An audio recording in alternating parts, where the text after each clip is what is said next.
Luz e paz, meus queridos, um bom dia, uma boa tarde, uma boa noite e para você que está curtindo a madrugada, uma boa madrugada. Hoje nós vamos falar sobre a árvore da vida, que é a escada de Jacó. Todo mundo, de alguma maneira, já viu a imagem da árvore da vida, né? E várias culturas têm a árvore da vida. Você tem a árvore da vida nórdica, e você tem a árvore da vida, da Cabala, e a árvore da vida que é usada na alta magia, que é muito semelhante à da Cabala, que também não é distinta da árvore da vida nórdica. Tá legal? O que acontece? Lá no livro de Gênesis, 28, 10, 19, Jacó estava migrando de uma região para outra. Ele estava em Padã Aram. E por que ele migrava? Porque, sob a influência da mãe, eles arquitetaram lá uma forma de roubar a primogenitura do irmão de Jacó, que era Esaú. Então, naquele mundo mais patriarcal, o patriarca entregava para o filho primogênito o poder sobre a gestão dos bens e dos destinos da família, né? E as graças que havia recebido de Deus, tudo isso é hereditário. Assim como algumas maldições são hereditárias, bênçãos também são hereditárias. Então, a mãe tinha predileção por Jacó e armou um esquema, e Jacó roubou a primogenitura do irmão, e tendo medo do irmão, ele fugiu. E aí ele colocou a cabeça sobre uma pedra para poder descansar na sua viagem. Ele teve uma visão, né? Como que um sonho, mas um sonho real, um sonho nítido. E a gente consegue muito bem discernir isso. E nessa visão havia uma escada que tinha degraus que iam da terra até os céus. E os anjos ficavam subindo e descendo essas escadas, levando coisas e trazendo coisas, né? Levando pedidos e trazendo bênçãos. Essa é a escada de Jacó, e sobre essa visão de Jacó foi estruturada a árvore da vida. Então, a árvore da vida é composta pelos planetas. Então, você tem a Terra, você tem a Lua, você tem Mercúrio, você tem Vênus, você tem o Sol, você tem Marte, você tem Júpiter, Saturno, Urano e Netuno.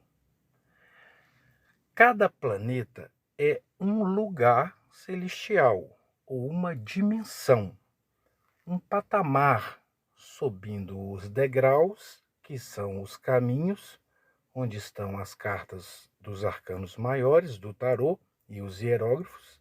Você chega nesses patamares. E nesses patamares você tem que apresentar, além dos seus pedidos, a lapidação da alma, ou seja, retirar vicissitudes, corrupções da alma e a substituir por virtudes correspondentes àquele patamar, àquele planeta, àquele lugar celestial, ou, se você quiser, também aquela dimensão. Perfeito? Nos processos de manifestação, você considera que a sua bênção, que o seu milagre, que aquilo que você deseja está descendo pelos caminhos da escada de Jacó, passando pelas dimensões até se manifestar na Terra. Então você começa lá em Netuno, que é Keter, e o nome é Erreiê. E Erreiê é o todo subjetivo, ou seja, Erreiê, eu sou quem sou, a chacha que ardia. Foi a forma mais próxima de alguma materialidade que Deus pôde se manifestar para Moisés, né? Uma chacha que ardia. Então, Erreiê.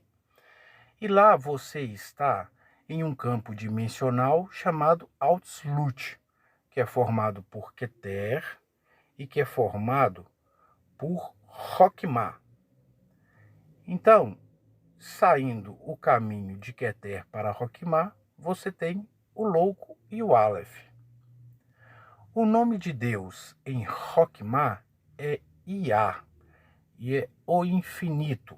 E lá ele se torna mais objetivo para a gente com o nome de Yod-He-Vav-He.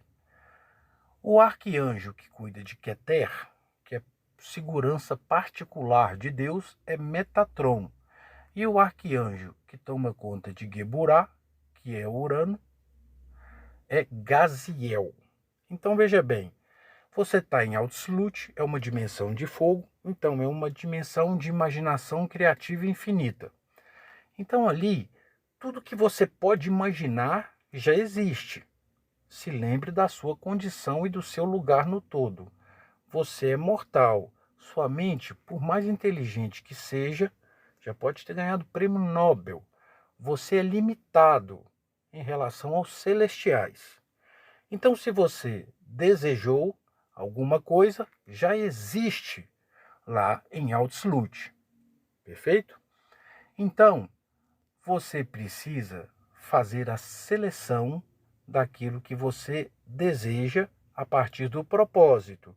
Então, eu desejo para que fim? Vamos exemplificar. Todo mundo sabe tacar pedra.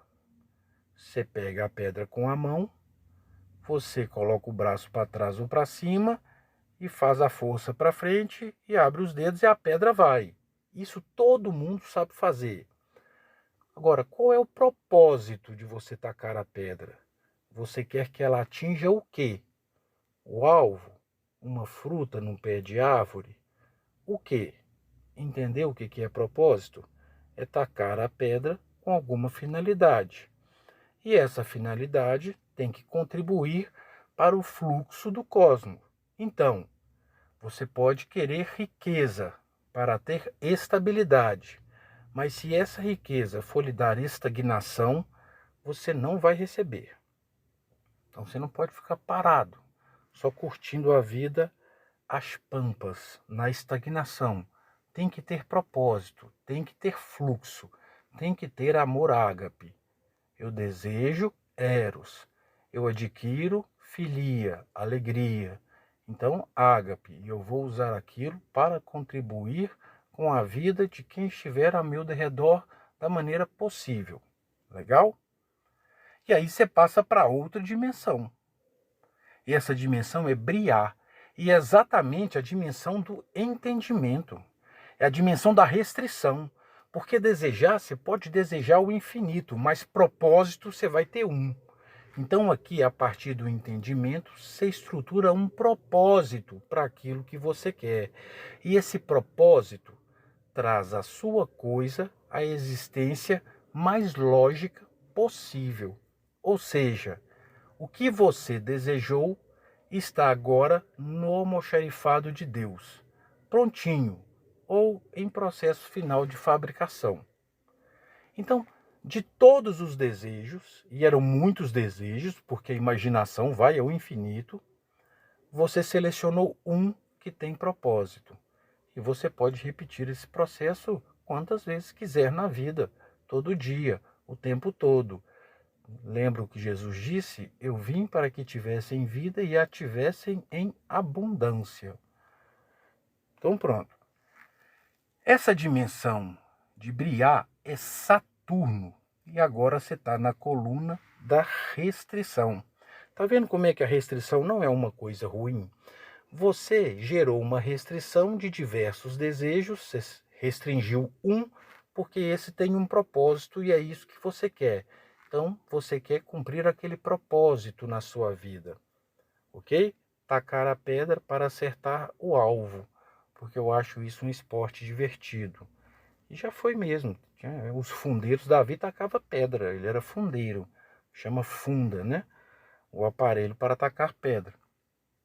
Pois bem, lá em Biná, que é Saturno, na dimensão de Briá, o elemento é água, porque é o elemento da mudança. Então, como é? Olha para você ver, seu desejo era absolutamente caótico, e a partir do entendimento agora, ele deixa de ser um fogo que arde aleatoriamente e se torna a água que toma a forma que você quiser, que é o propósito. Então, ele vai descer pela escada até você. Legal? O nome de Deus, lá em Biná, que é Saturno, é Yod-Heh-Voh-He Elohim, e é o eterno. Dá para traduzir de outra maneira também, né? Deuses de Yod-Heh-Voh-He, para quem acredita em panteões, como por exemplo os helênicos, né? Que acreditam no panteão grego, e os umbandistas, que acreditam no panteão dos orixás. Legal? Então você começa a descer, e você pode descer pela coluna da restrição, ou você pode descer pelo caminho do meio, ou você pode fazer os caminhos aí que forem necessários para poder manifestar a sua bênção. Entenda, é você que seleciona o caminho. Por quê? Porque à medida que você vai substituindo vicissitudes da alma por virtudes, passar em uma determinada casa, lugar celestial, planeta ou dimensão para mostrar que você tem aquela virtude, já se tornou desnecessário. Você já vive aquela virtude. Então você pode, por exemplo, receber direto do caminho do meio, à medida que você vai lapidando sua alma, que era o que acontecia com Jesus. As coisas que Jesus queria se manifestavam quase que instantaneamente.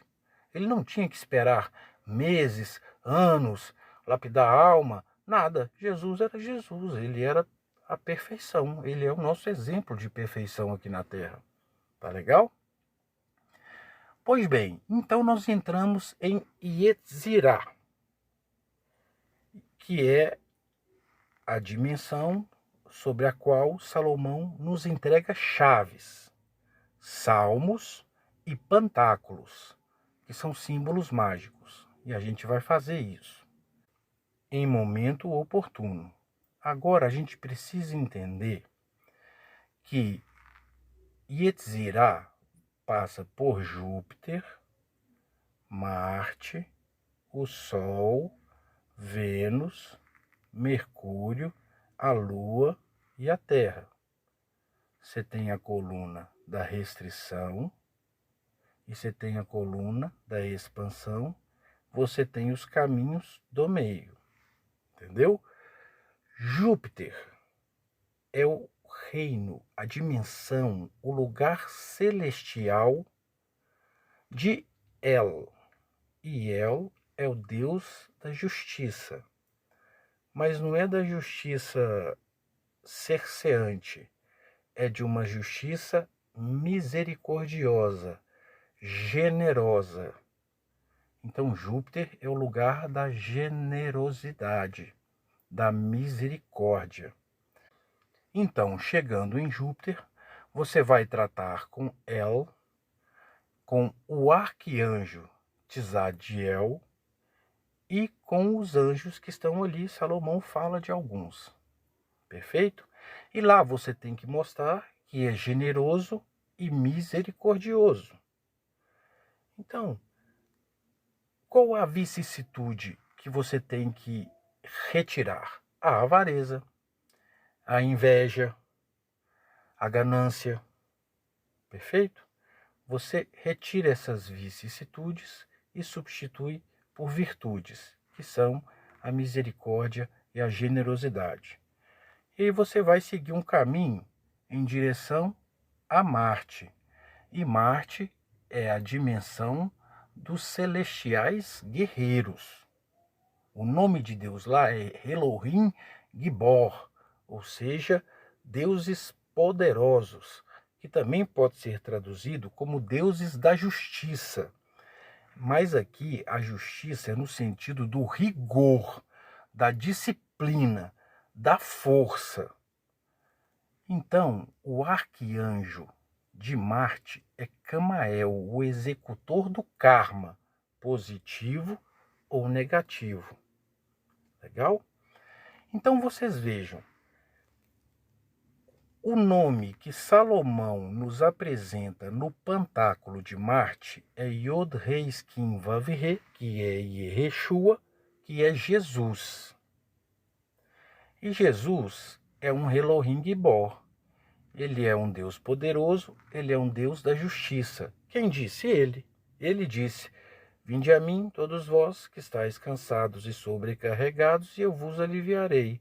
Tomai sobre vós o meu jugo e aprendei de mim, que sou manso e humilde de coração, e encontrarão descanso para as vossas almas, porque o meu jugo é suave e o meu fardo é leve. Então, Jesus está ali exatamente para fazer um bom juízo sobre você, um juízo ameno, um juízo leve. Ele não diz que você não vai receber um fardo se você tiver errado, mas é leve. Vamos acertar aqui na amizade, no amor, na boa. Legal? Então, esse é o lugar mais importante para você chamar por Jesus. E aí você desce para o sol. É lógico, se você tem o equilíbrio entre ser generoso e ser rigoroso, você é belo, porque você sabe agir temperadamente diante de qualquer situação. Se você precisa oferecer, você oferece. Se você precisa negar, você nega. Então você está em equilíbrio, você está no belo, você está na fé, você está no sol, você está em Tiferet. E o nome de Deus lá em Tiferet é Yod Revorê Elohá Vedat. E lá é o onipotente, exatamente porque é o Deus em equilíbrio, em destaque, em evidência, que não pode ser maculado. Perfeito? Bom, de lá você vai para o reino dos desejos, que é Netzach, que é Vênus. O nome de Deus, Yod Revorê Sabaô, que é o Senhor dos Exércitos. E o nome do arquianjo é Raniel. E se vocês observarem os desenhos feitos sobre esse anjo, ele se assemelha muito ao Cupido, que se assemelha muito a Eros, o filho de Afrodite, né? Um ser com forma humana, alado com arco e flecha. Porque aqui em Netzach, em Vênus, é o lugar dos desejos, dos desejos. Então, se você conhece seus desejos profundamente, você já tem uma vitória no universo. E aí você vai trabalhar esse desejo, ok? Então aqui a virtude é a caridade e a vicissitude é a luxúria. Mas a luxúria tem a ver só com sexo? Não, a luxúria tem a ver com o descontrole dos desejos.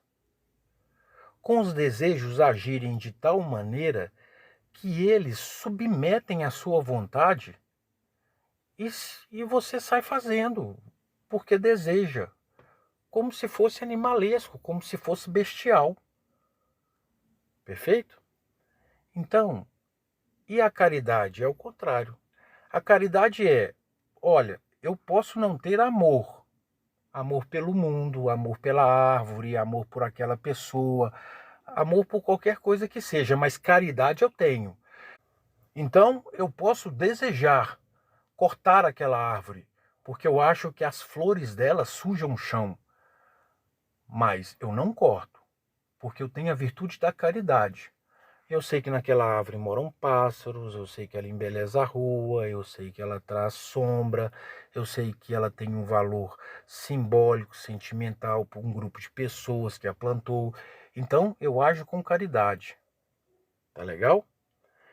Eu desejo aceitar um flerte de alguém que é casado, e às vezes eu sou casado também. Mas eu não aceito. Eu não vou ficar com aquela pessoa, porque eu tenho caridade. Então, caridosamente, eu sei que eu vou lesar um ser humano que às vezes eu nem conheço ou conheço. E eu vou lesar aquela pessoa com quem eu estou ficando, porque é adultério. Eu vou lesar a minha companheira. Então eu quebrei vários contratos. Então, quebrar esses contratos é luxúria. Agir de acordo com o desejo, sem submeter à vontade, para saber se aquilo tem a ver com a ética, tem a ver com o equilíbrio cósmico, tem a ver com a lei dos homens, com as leis naturais, com as leis de Deus. Isso é submeter a luxúria à caridade. Legal? Então você é vitorioso, porque a sua caridade vence a sua luxúria. Você deseja, mas você não faz, porque você não quer lesar ninguém, porque você é caridoso. Mas aí, conhecendo seus desejos, você vai lá para Mercúrio, para Rod, esplendor, glória. E o nome de Deus lá é Elohim Tsabaô. Então são os deuses dos exércitos. A tradução ao pé da letra é essa. Legal? Então, pode ser traduzido também como Deus das hostes, que é exércitos. Então, é um principado, Rod, o principado do arcanjo Micael. E como a gente sabe disso, não precisa nem ler tanto. A gente sabe que Micael é o príncipe da milícia celeste. Então, se aqui estão as hostes, ou seja, os exércitos celestiais, aqui está Micael tomando conta desse lugar. Perfeito? E se eu for um bandista? Ogum. E Oxóssi estaria onde? Lá em Júpiter. Porque Oxóssi tem uma flecha só, ele é o guerreiro de uma flecha só, ele é generoso, ele acerta no ponto. Legal? E quem estaria em Marte? Xangô. Essas conexões são fáceis de fazer, tá legal, pessoal? Sem preconceito com a fé alheia. Pois bem, em Rod, você tem a glória e o esplendor, porque você submete seu desejo à vontade. Então a vontade é senhora dos seus desejos. É senhora. Então aqui você age com prudência e não com preguiça. Tudo quanto você deseja, você submeteu à caridade. E ainda assim, você submete à vontade. Então você consegue prudentemente criar projetos, prudentemente fazer orações, prudentemente executar seus rituais, prudentemente agir na direção de alcançar aquele objetivo. E aí você está na graça de Micael, em Mercúrio. E aí abram os portões antigos e os portões principescos e entrará o Rei da Glória. Então você vai para a Lua, que é Iesod. E a Lua é o lugar do fundamento. Bom, se em Rod você, através da vontade, encontrou uma forma para o seu desejo, aqui em Iesod você tem o fundamento daquilo sendo estruturado para se manifestar na Terra. Mas o que seria fundamento? É simples. Existe um caminho do meio, que é o caminho do equilíbrio. E Iesod reflete a luz do Sol. Então Iesod reflete o belo, a fé. Então aqui a virtude é a esperança. Tanto que tem aí a esperança da estrela, a esperança da lua e a esperança do sol. Então aqui você já está na esperança. Você sabe que sua bênção vai ser manifesta. Você cumpriu todo o protocolo. Não há por que duvidar. Sua fé, quer seja do tamanho de um grão de mostarda, que eu acho muito difícil alguém ter fé desse tamanhozinho, sua fé é maior do que um grão de mostarda, já conseguiu tirar o que você desejava lá do almoxarifado de Deus. Então aquilo foi descendo, você foi lapidando sua alma, e aquilo foi, sendo trabalhado pela sua vontade, e agora está no fundamento da esperança. É hora de descansar, como dizia Davi. Deus abençoa os seus enquanto eles descansam, porque você já cumpriu todo o protocolo. Você lapidou sua alma desde Keter até Yesod. Então, se você fez isso pela primeira vez, provavelmente você teve que passar por todos os caminhos aí, por todas as dimensões. E depois que você ganhar o mundo, e a gente vai entender isso na carta do tarô, talvez você consiga vir por uma coluna só. Você já parou para pensar onde está seu nome escrito? Aí, nas colunas, nos caminhos da árvore da vida? E isso tem grande significado, porque o próprio mapa astral é uma fotografia do universo na hora que você nasceu. A gente sabe que sobre o homem os astros inclinam, mas não determinam. Então, se você já tiver trilhado esse caminho, já tiver feito sua jornada do herói, já tiver lapidado sua alma, por que você precisa passar por tudo de novo? Você está muito mais próximo de Jesus. Então, o que você quer se manifesta mais fácil. Perfeito, pessoal? Bom, eu disse que o vídeo ia ser curto, porque não é nosso objetivo aqui sermos especialistas em toda a filosofia por trás da árvore da vida. Em Êxodo, o nome de Deus é Shaddai El Shai, Deus vivo e todo-poderoso, mostrando que Deus vivo, a palavra já significa a proximidade do mundo da matéria. Então é uma questão de esperança mesmo. Esperar para receber a sua bênção. Já vai se manifestar. Tá legal? E o arcanjo? Gabriel. Tá legal? Tem chave? Claro que tem. Quebrou as portas de bronze, destroçou as trancas de aço. A gente vai desenhar todas as chaves de Yetzirah. E vai gravar os salmos também, porque os salmos e os cantares são chaves de Yetzirah. Agora, uma coisa. Por que Yetzirah é o elemento ar? Porque a gente sabe que o elemento ar é o elemento da liberdade e do desapego. Então, se você tem que se libertar de vícios, de vicissitudes, de corrupções e desenvolver virtudes, você está usando o poder do elemento ar. Então, tem fogo, terra e água no que condiz ao poder dos seres celestiais em todas as dimensões? Claro que tem.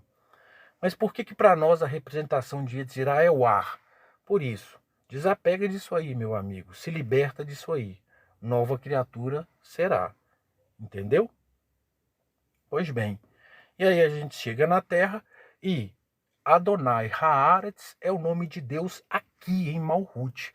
E Adonai significa o poder que Deus manifesta. E o poder é a sua bênção. Bom, tudo que você manifesta aqui, que você pode, mas antes não podia, é poder. Achei que era tacar raio com a varinha ou fogo. Eu não vejo a utilidade disso, para ser sincero. Mas se é isso que você quer, vá tentando, pode dar certo. Mas eu não vejo a utilidade, sinceramente. A gente tem coisa mais importante para se preocupar na vida. Mas poder é isso. Eu não podia e agora eu posso. Legal? Esse é o poder que Deus manifesta, que é infinitamente mais do que o desejo que você desejou, porque Deus foi lapidando sua alma e o universo é benevolente. Então os caras vão colocando ali brindes legais no seu pedido, tá legal? Na sua graça. E aí aqui é terra. Então o elemento é a terra, porque você está em Malhut e está em equilíbrio com os 4 elementos. Legal, pessoal? Não se preocupem, quando a gente for falar das cartas do tarô, dos arcanos maiores e também dos naipes, que a gente for contar o mito que dá significado aos símbolos que estão contidos nas cartas do naipe de espadas, do naipe de paus, do naipe de copas e do naipe de ouros. a gente vai colocar a árvore da vida sempre lá no assunto, para você saber aonde você está. Se aquela carta saiu para você, então eu tenho que lapidar isso aqui, tem que melhorar aquilo ali. Pronto, aí o processo vai ficando mais rápido, vai ficando mais divertido também. E se você conhece o símbolo, nós já sabemos, o símbolo te pertence e o poder que ele manifesta também te pertence. Tá legal? Então, esse foi nosso vídeo sobre a árvore da vida. Se você gostou, se fez significado, curta, compartilhe, se inscreva no canal e no próximo vídeo a gente já começa a nossa jornada no tarô mitológico. Luz e paz a todos e até lá.